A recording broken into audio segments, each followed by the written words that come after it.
but not that many reviewed it.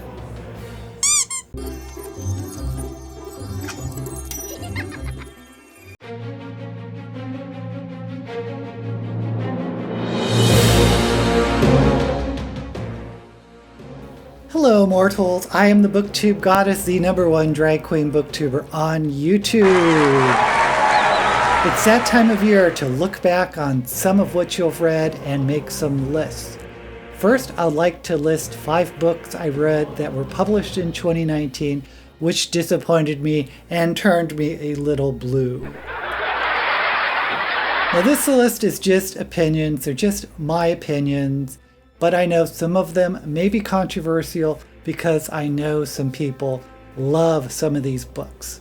Again, all of these books were published in 2019, and these are my top 5 disappointments. Number 5 is Frostheart by Jamie Littler. I read this book for Gavin Hetherington's Believe-a-thon Readathon, and since this was a group book, I had some high expectations. I actually liked the world building in this middle grade book.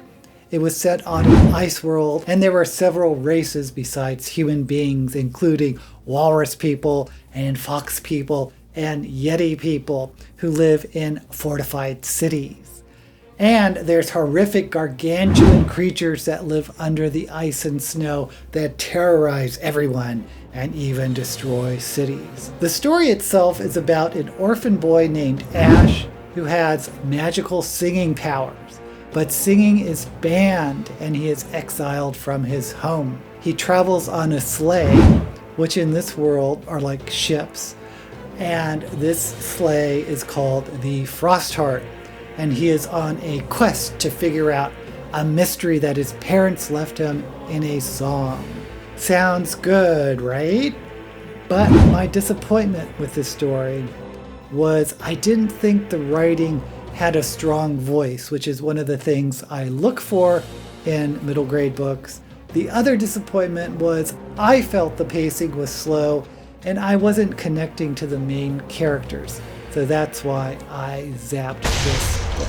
But I know Gavin loves this book and I've seen a lot of glowing reviews, so I am in the minority on this one. I really wanted to love this book, but unfortunately it was just one of those cases that the book didn't work for me. Number 4 is a book that I have just read and it was a big disappointment, but I haven't done an official review yet, but it was Fate of the Fallen by Kel Cade. I got this book from Shelve It or Shove It, where I pick a book based solely on the cover. Needless to say, this book had a fantastic cover, and even the blurb made it sound really interesting. The Shroud of Prophecy tests fate to discover what happens when the path of good and right, the triumph of light over darkness, the only path to salvation, fails. Which kind of reminded me of the background premise of Mistborn. The story involves Matthias, who is the hero that a prophecy has promised to defeat the dark gods. His sidekick is Aslo, who was raised as a forester. And foresters in this world are reclusive caretakers of a mystic forest. The first several chapters are really bad in my opinion, with conversations and reactions from characters that just didn't seem organic. But then something happens that you don't expect and the story goes in another direction. And I thought this was going to be promising, but I felt the main character became a type of Mary Sue, or the male version's Larry Q, or whatever you call it. The main character is just too perfect, too powerful. Even events that are meant to be challenging to him, that are supposed to be major conflicts, seem to be overcome too easily. So you can't help but wonder if the author sees himself as the main character and this is some sort of wish fulfillment. It reminds me of several fantasy indie books that I've read where the main character ends up being way too powerful or way too lucky or whatever because there's no editorial voice that pulls the author back. Man, what a disappointment. Coming in in at number 3 is Red, White, and Royal Blue by Casey McKiston. I know that a lot of people love this book. I know. But I zapped the book during my review on the basis that, in my opinion, it had some structural problems. I liked the first third of the novel. I enjoyed the chemistry of the main characters.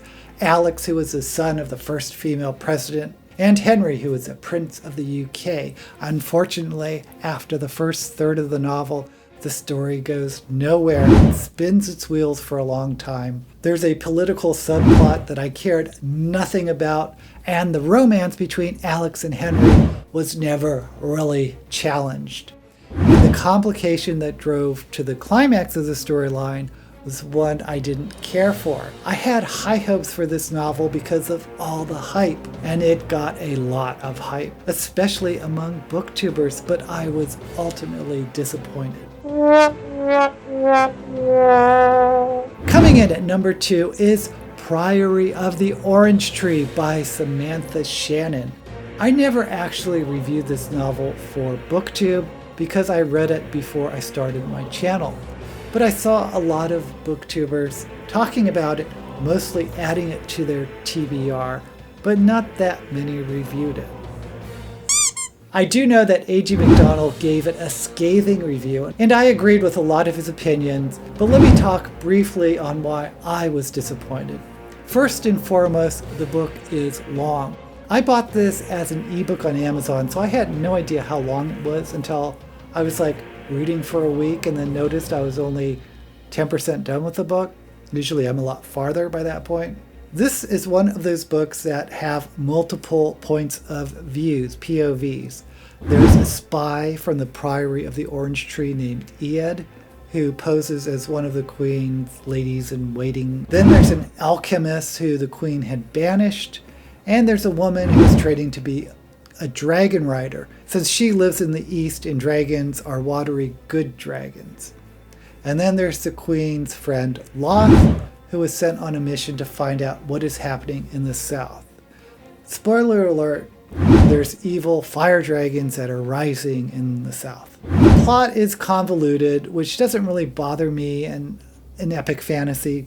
What bothered me in this particular novel is I didn't really like any of the POV characters. Either I was ambivalent to them or I actively disliked them.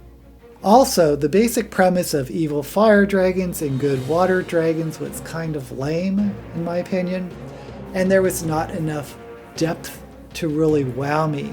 The novel kept me interested enough to finish it, but after reading it, I had a big case of meh.